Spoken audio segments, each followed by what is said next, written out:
We live in a time where remembering is harder than ever. Our attention spans are shrinking faster than the lifespan of an Instagram story. We have got passwords we can remember. I now have started keeping a separate Word document for my passwords alone. And that document is password protected too. And I have difficulty remembering the password to my password file.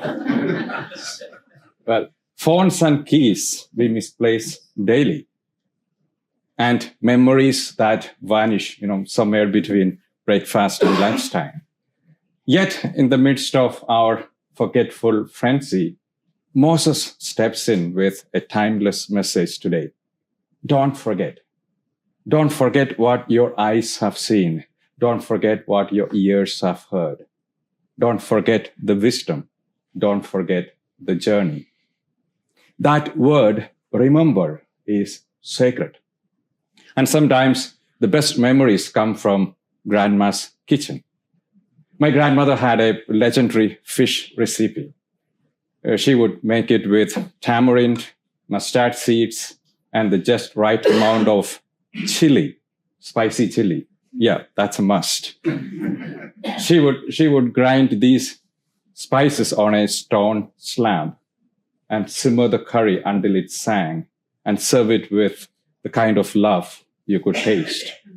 No written recipe, just instinct passed down from generations.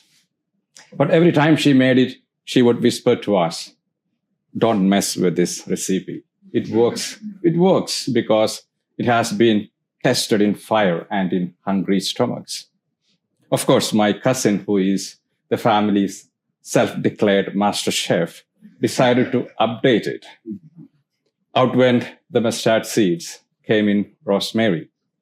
Instead of tamarind, he used mango, and he added tofu to fish. And fusion food, he called it. What came out of the pan was so bad, we offered it to the cat, who sniffed it, tasted a bit, and walked away offended. No. Grandma just laughed and said, some things don't need fixing. They just need remembering. That's exactly what Moses is saying in today's reading. Do not add to what I command you, and do not subtract from it.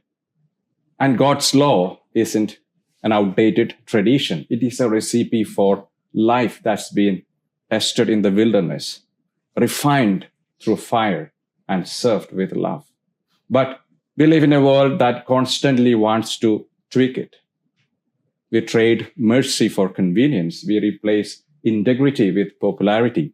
We remove forgiveness and wonder why everything feels bitter. But here is the deeper truth. This isn't about rigid rules. It's about trust.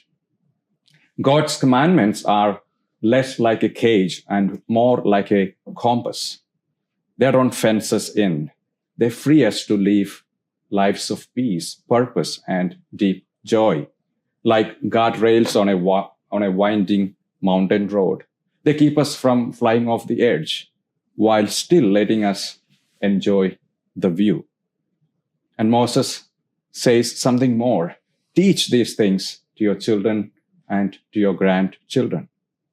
Not just your biological kids, but the people coming up behind you, the new hires at your job, the teens at your church. And that's legacy. That's faith, not just spoken, but lived. My grandma didn't hand us a scroll with recipes. She handed us a spoon, taught us patience, and told stories while the curry simmered in the oven. That was theology in an apron. So today, let us be people who remember what God has done. Remember the wisdom handed down. And remember that the best sermons are not loved. They are lived.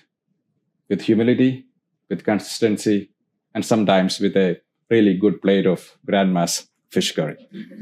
Amen.